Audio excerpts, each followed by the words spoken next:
சொர்க்கம் என்பது நமக்கு சுத்தம் உள்ள வீடுதான்.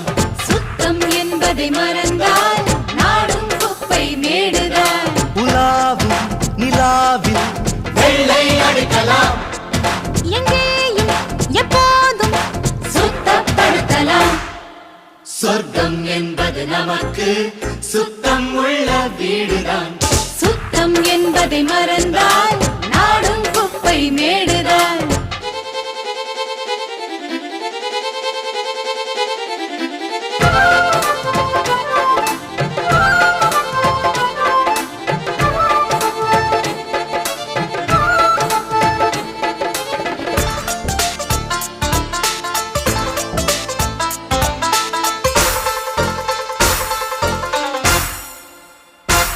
குளிக்கும் அறைக்குள் கெட்ட கெட்ட வார்த்தைகள்